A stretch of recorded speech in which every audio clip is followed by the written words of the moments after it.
Tash Dile, and welcome to In Conversation with Tibet TV. This is Sakina Bhatt. For today's episode, we will talk about Tibetan music and its significance.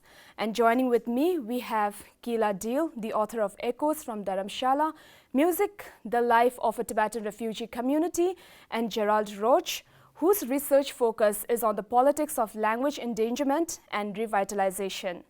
I welcome both of you to the show. Thank you very much. Okay, so Keila, my first question to you is, how and when did you gain interest in this topic? Let's see, in the early 90s, I was studying cultural anthropology and ethnomusicology, and I came to Dharamsala to study how Tibetan culture was being taught to school children. But very quickly when I arrived here, I started to meet musicians, young musicians, and my topic kind of got sidetracked because I became friends with them, and they asked me to play the keyboards in their rock band. And so then I became very involved with the production of modern Tibetan music, a long time ago. What about you? For me, my introduction to Tibetan music was actually through a graduate of the Tibetan Institute of Performing Arts in Australia, Tenzin Chogyal.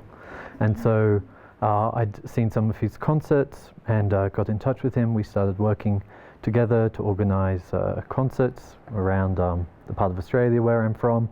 But then after that, I worked for several years in China with Tibetan communities there, training people to record oral traditions, including music, but also speeches, folk tales, and things like that. So it was kind of a two-stage process for me.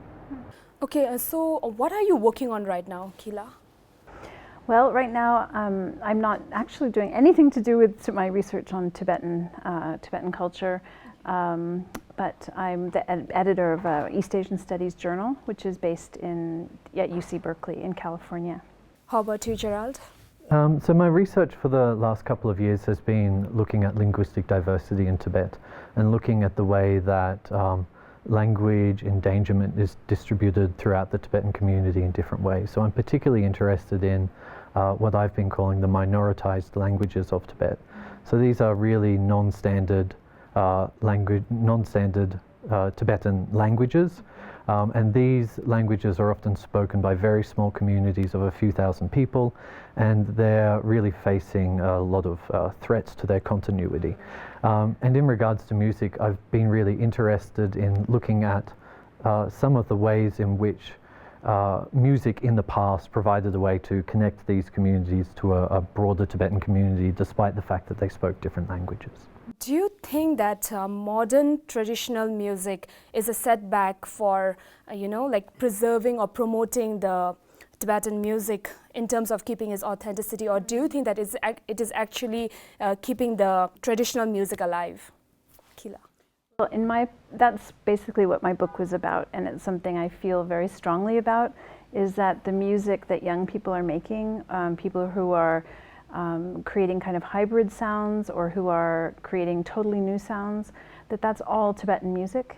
They're all forms of expression of Tibetanness coming out of individuals' experience in exile as refugees, as multilingual speakers, as immigrants.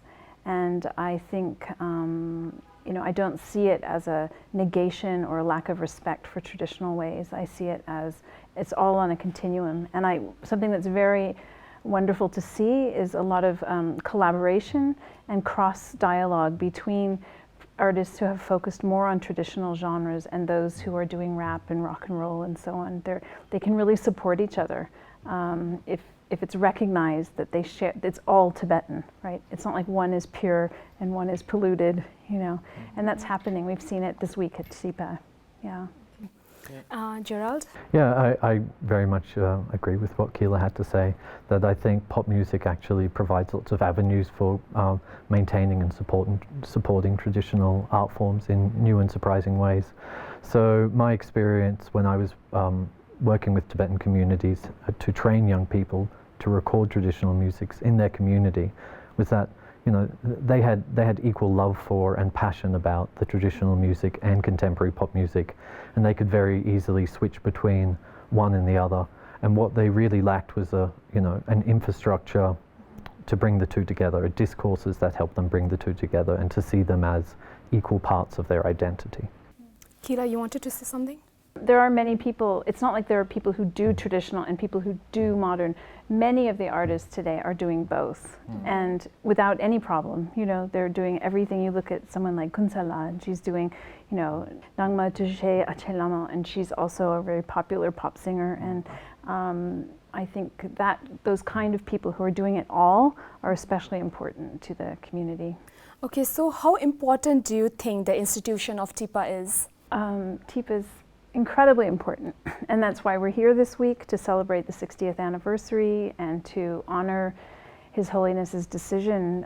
So early on, he had the foresight to realize how important the performing arts are to the morale of the Tibetan people, and you know, as part of the great, you know, human culture of the world, it needs to be preserved.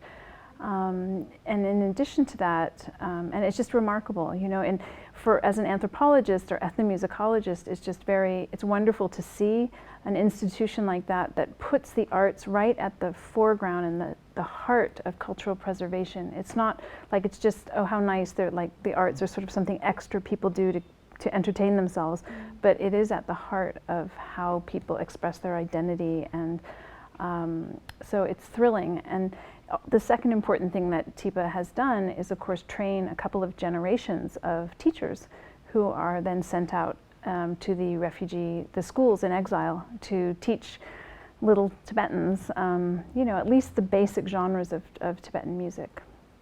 Gerald, how about you? Yeah, just to extend on what Keila said, I think another really important role that TIPA has played is bringing Tibetan music to the world, and to bring scholars from around the world, musicians from around the world, to places like Dharamsala to study on and learn to appreciate Tibetan music. And I think that the role that TIPA has played in the West is equally important, that it has enriched Western music as well by bringing the traditional music from Tibet, bringing it into new forms, bringing it into dialogue with Western music, and it's really enriched everyone's musical lives, I think.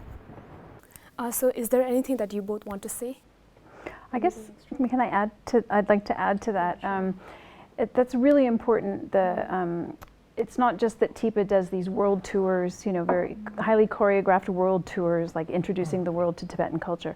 That's great, but also because the musicians themselves, all the ex-TIPA, have themselves scattered all over the world, and many of them are engaged they perform for local communities in the exile, but they've also been very active in collaborative music projects with musicians from other cultures. Obviously, someone like Techung or Sereng Lodula, or there are so many people who have brought the expertise they've gained from TIPA to Chicago and Oakland and New York and, you know, all around the world.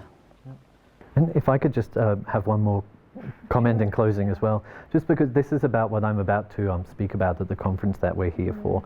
And I think given all the good work that TIPA has done and the profound influence that it has had on the Tibetan community and on musical communities all around the world, what I would really hope to see in the future is TIPA doing more work to support all the languages that are spoken by Tibetan people.